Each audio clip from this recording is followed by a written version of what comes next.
Alaskan Redditors, what are some inconveniences you experience living up there that most people don't think about?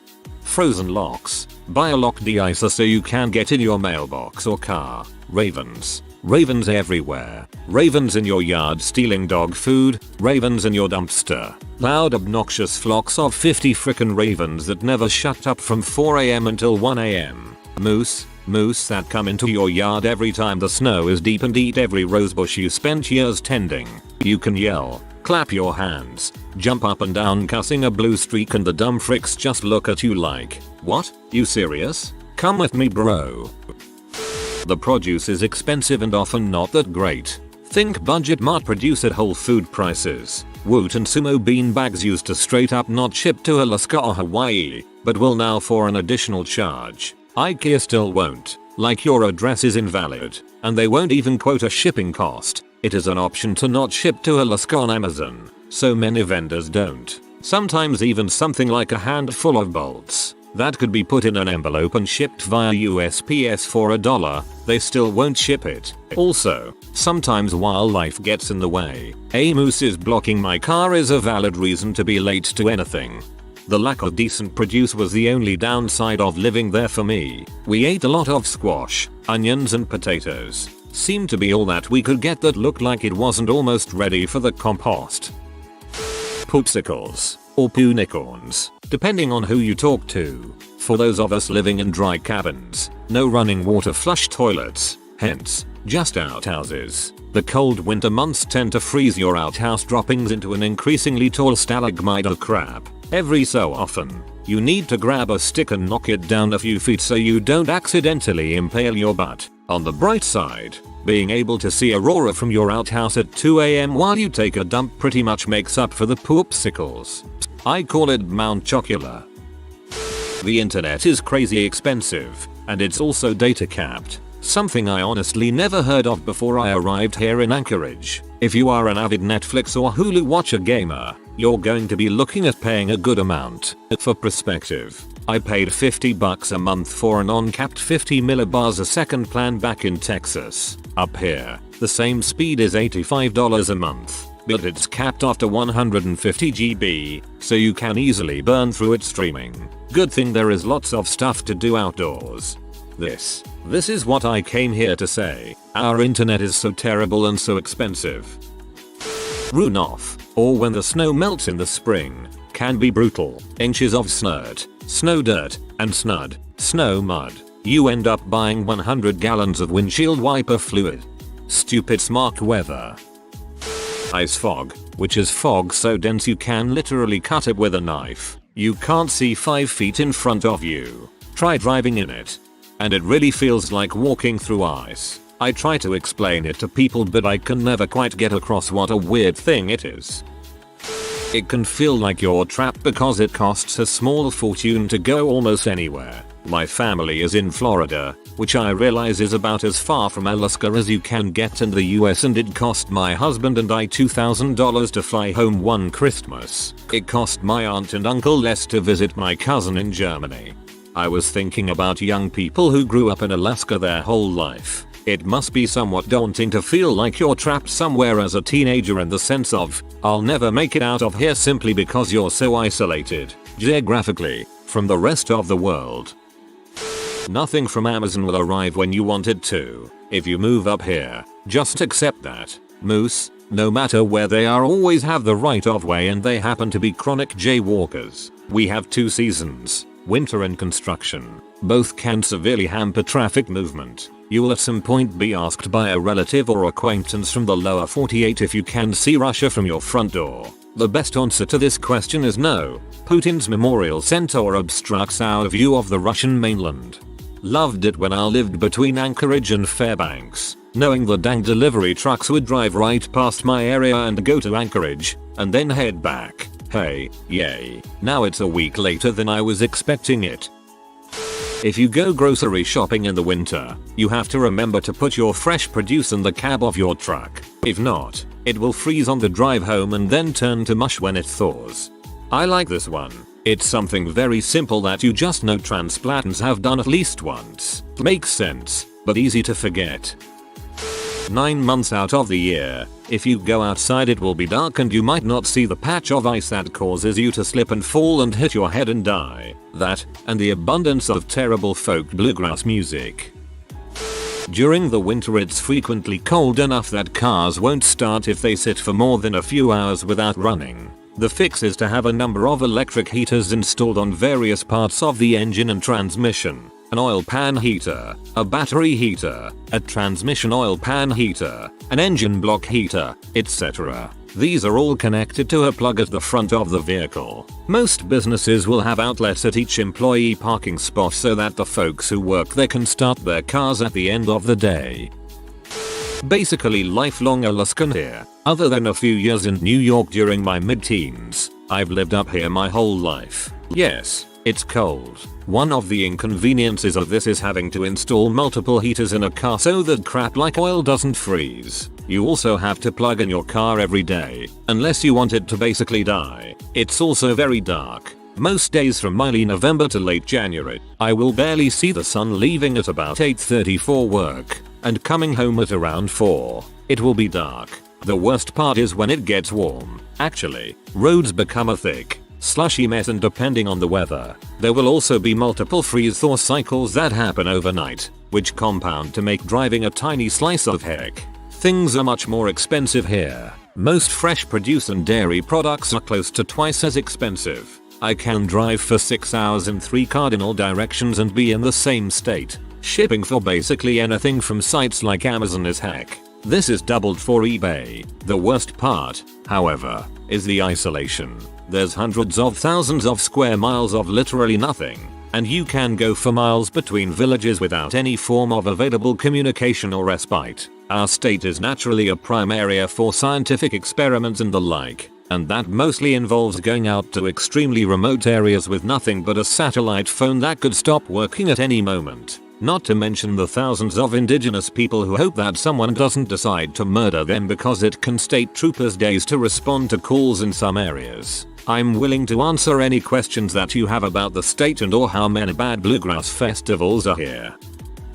If I want to see a movie in a movie theater, I have to take a ferry or a float plane to the nearest town, get a hotel room, last ferry and plane leave before the afternoon matinee finishes, and then see the movie. In the summer, the cost of that ferry, if you take a car, is $188 round trip. Also, milk is $8 gallon. I think if I'm feeling like living in the middle of nowhere I will just go to the Upper Peninsula of Michigan, Montana, or Maine and skip all those incredibly high expenses. Native rural Alaskan, Inupiaq, here, lived here, Kotzebue, all my life, 18 years. Sometimes people assume we're Neanderthals with no technology. When I go out of state some people don't believe me when I tell them I'm from Alaska. Like no, I don't own a dang polar bear, or live in an ice igloo. But you're dang right that I want to own a dang polar bear. Also, hearing snow machines at 3 in the morning isn't fun. Housing is hella expensive. Gallon of milk just about costs as much as a gallon of gas. $7. Only 2 ISPs here in town. One's crap in quality and service. The other is just crap in price and service. $300 a month for 6 Mbps internet a month. But all in all I love living here. Hunting's nice. Family and culture is great. And ironically, going as fast as the snow machine lets you out on the frozen ocean is fun. It's just home to me. My GF grew up all over Alaska. She drank a lot of powdered milk growing up, since regular milk was like 10x what it is in the lower 48. Lived in Nome for a while and flew often in small planes to get anywhere. I worked up there for about a year, and not seeing the sun for 30 days during the winter was pretty inconvenient. Oh god, frick powdered milk. Grew up poor. That crap is vile. It doesn't matter what time of year it is. There's always something outside that's big enough and close enough to eat or kill you, be it a summer grizzly or a winter moose. Unless you live in downtown Anchorage, and even sometimes that doesn't help, there's big wildlife everywhere. If you're looking to live on the cheap, it's not uncommon to rent a dry cabin. A small cabin, typically one large open room with some kind of loft, and no running water. You'll see a lot of college kids going that route, among others. The main disadvantage that comes to mind is outhouses. You're in Alaska. It's cold, it's dark. Now you have to shuffle through the snow however far to your probably uninsulated wood hut with a freezing cold toilet seat to greet you. Do your business. Cold toilet paper. Shuffle back to your cabin. Shower where you can. Public facilities like the gym, friend's house, something like that. Visited a cabin where the toilet seat was hung on a peg behind the wood stove. You bring your warm seat out to the crapper when you go. It gets boring. Like the first few months are like, oh another moose, but after a while you just want all moose to go for in a hole. But sometimes there's great things like when moose get drunk off of eating fermented berries off trees and walking low malls drunk. I can't make this stuff up. When I moved to Alaska, I just knew there would be lots of snow days when businesses and schools would close for the weather. Nope. In 3 winters the schools in Fairbanks closed one day, due to ice. My aunt lives up in Juneau, and I once asked her what would cause the schools to close. I lived in Texas at the time and they closed for like a smidge of ice. No joke. She then proceeded to tell me that even if the kids have to walk through like 6 featuring deep snow with limited visibility, the school still remains open. Honestly, you get a lot of weirdos. My parents moved up here after their divorces from their first marriages, and you meet a lot of people similarly looking for a fresh start. Living in Anchorage though is not that much different than life in the lower 48. I grew up there and lived in Fairbanks for 21 years. I'm also a quarter Yupik. 3 months of summer. Being Alaska native as an ethnicity doesn't just mean we grew up there. Never get to see real live TV, except the Super Bowl. Limited opportunities at work and with hobbies. Certain food is more expensive and sometimes unavailable. In Fairbanks I think there's 1 girl to every 4 guys, or something like that. Fairbanks, IDKFAK in general, is also known as a boomerang because everyone who tries to move to the lower 48 eventually come back. Staying the night at a friend's house, but they don't have an extra plug-in for your car, so you have to start it every 3 hours. Snow-packed roads. Kinda miss those actually. In elementary school you go outside for recess if it's above -30, -29 you're going outside. I expect that it must be pretty inconvenient to be followed around by Discovery Channel camera team the whole time. Is there anyone left in Alaska that doesn't have their own TV series? My husband is from small town Alaska. There's no mall or clothing stores in his town or neighboring towns. If people want to buy clothes they have to drive to Anchorage, which is 3 hours away. My husband didn't care, but as a girl I imagine this would suck. Also music came to his town like 2 years later than the real America. The real America. Shipping is super expensive. Produce is super expensive. Housing is super expensive. It's dark almost all the time in winter. Also, we are cut off from the lower 48, very isolating. This will probably get buried, but I'll give you my experiences that I have had here in Cold Bay, Alaska. First thing is that where I am we have a standing population of about 30-35 people. So, if you like the small town life then, I've got the place for you. Second, as others have said, is the cost of food. I am lucky in that a good amount of the shipping costs for food is reimbursed by the company I work for. Third, in Cold Bay there are no modern conveniences. There is a library, city hall, bar, hotel, post office, airport and school that has closed down. Fourth, the only way into or out of Cold Bay is plane or barge. Either way it is very costly. Fifth, medical care. Thankfully we do have a Coast Guard hangar, but emergency care is in Anchorage. Sixth, large predatory animals, mainly grizzly bears. I've seen a few prior to hibernation wandering around very close to where I work. Seventh, minimal access to TV. Internet and satellite TV are both on the expensive side. In-home internet is at best DSL speeds up here for well over $200 a month. Eighth, while some people have mentioned issues with shipping stuff up here, I haven't had issues with USPS or Amazon. Granted, it will take 1 week or more to get up here. Things will show up. Also, Amazon Prime is a godsend up here. No shipping on that weight machine and 60 inches LCD TV. I'll take it. If you have any questions, I'll do my best to respond. The mail takes forever going and coming. In the days before online banking, my credit card payments sent to the lower 48 were constantly late. It drove me crazy. You would think that they would take that into account and consider the post date of when you mailed it. That sucks. My perspective. I'm from Kansas and moved to Alaska about 3 years ago. I live in eastern Anchorage, right by the mountains. Anchorage is surrounded on 3 sides by water with mountains to the east and a road that leads to the rest of the state to the northeast. The food is mostly bad. There are only a handful of restaurants that we've really liked. For the most part it's not very flavorful. A lot of this is because food isn't fresh. The demographics are very different. Where I'm from, the largest minority group by far is Hispanic. Here it's either Alaska Native, not Native American. People will get offended annoyed by Native American or Pacific Islanders. Wildlife is a thing you have to be concerned about. I have to keep an eye out for moose when I'm walking my dog or even taking my trash out in the morning. I've only seen one bear in Anchorage by Russian Jack Park on Diamond. For the other Alaskans in the room, my friends on the outskirts of Eagle River, a slightly more rural suburb of Anchorage, have regularly had bears go through their trash and root around in their gardens. Snow mostly stays all winter. Once it falls, this is common to northerners, but where I'm from it snows, then melts, and snows again. Here it just keeps accumulating over the winter. People don't tend to stay in the area. Most people aren't from here, and so tend to move away semi-regularly as well. I've made several close friends since I've been here that have since left. Lack of jobs. You either fish or work at a supermarket. Places like FedEx don't have many people working there. It's weird. It was always a pain in the butt to get out. Where I live now, if you drive for 6 hours you will be somewhere completely different. Up there you would end up in Homer or Fairbanks or Tark. The winters weren't especially severe. I think Minnesota has more extreme weather than where I lived. They just went on so long.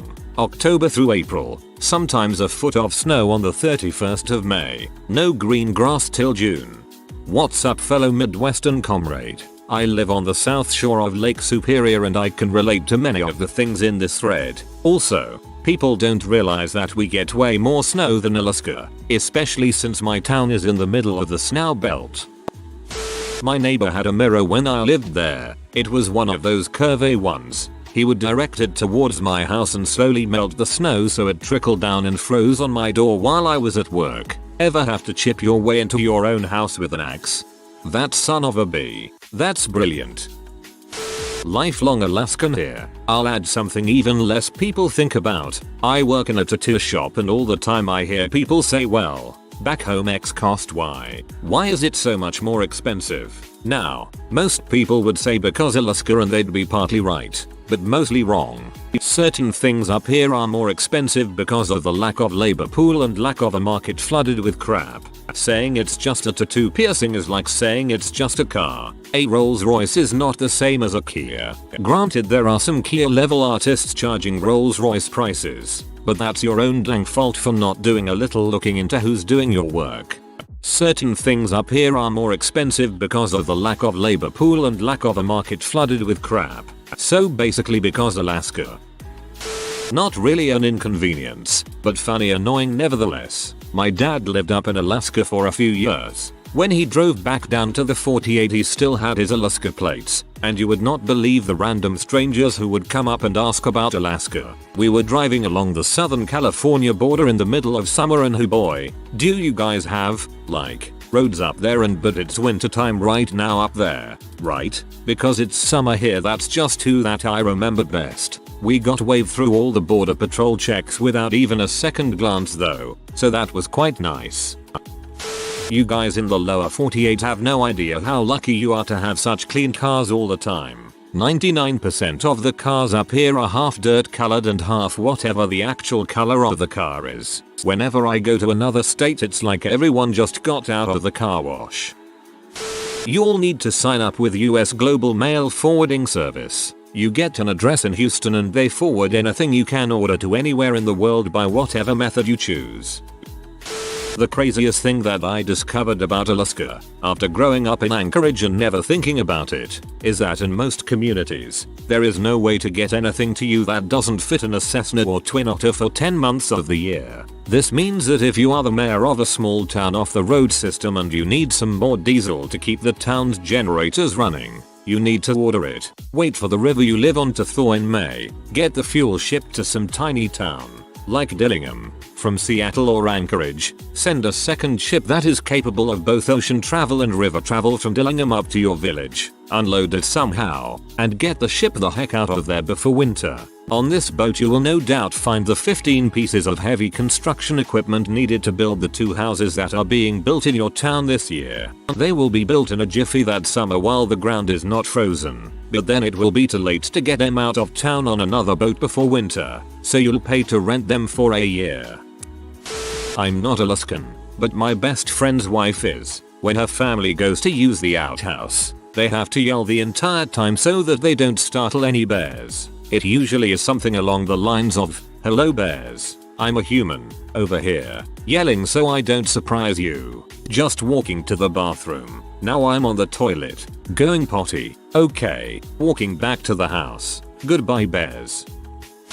Getting pee is very inconvenient. I'm a 9/10 in Tahoe where women and men are 50-50. I'm a 4/10 at best in Prudhoe where women and men are 5-95. It bothers me that you didn't reduce those fractions.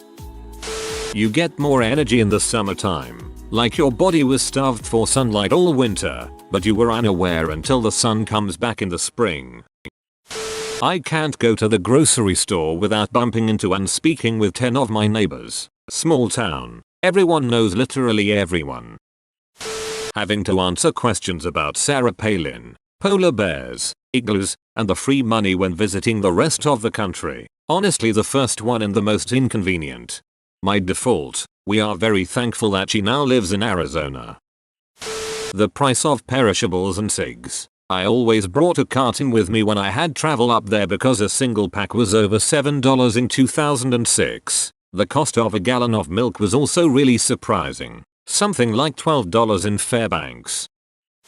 Mosquitoes. When it starts to get warm again, breakup happens. When all the ice starts to melt, and mosquitoes come out like you've never seen them. They are literally everywhere you go and will eat you alive and could literally carry away a small child. Also, wildfires frick our crap up. It's recommended you only go outside for 30 minutes if there is a fire nearby, due to the air quality being so poor.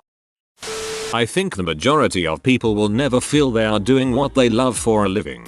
The human mind has a thing for pursuit, for instability, that makes it, in my opinion, always look for something else. The grass is always greener on the other side. So even if they are at their optimum place in life, where they marry skills to interests to motivators, they want to feel they are in the sweet spot, for the easiest reasons they can find around. What I call road divots caused by people having their studded tires on when there isn't any snow on the road. This gets dangerous when things get slick, as your car will pull into those divots, sometimes, quite forcefully, and can cause you to slide. This gets to be extra fun when you realize there are literally no lane lines for large stretches of road or highway, so any attempts to correct yourself have to be made in line with either the tail lights in front of you or the lights at the next stoplight. Of course, this could just be new to me because I hail from the greater Seattle area where nobody wears snow tires ever, and road conditions don't kill lane lines. I live in a moderately sized bush village and we need everything either flown out or sent out by barge. Oh, and I have the good fortune to also live in the one area in Alaska that has the most chance of a TB outbreak. We actually had a few people catch it last month and now they get to take medicine for up to a year.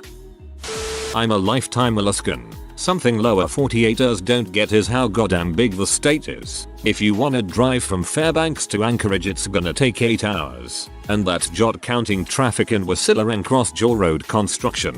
Or running into a line of tourists in Mott or 9 Mez that's going 20 miles an hour because there's a goddamn moose on the side of the road. That means you basically devote a whole day to driving. If you are new to the channel, you can subscribe. I publish new videos every day. Until then, check another video.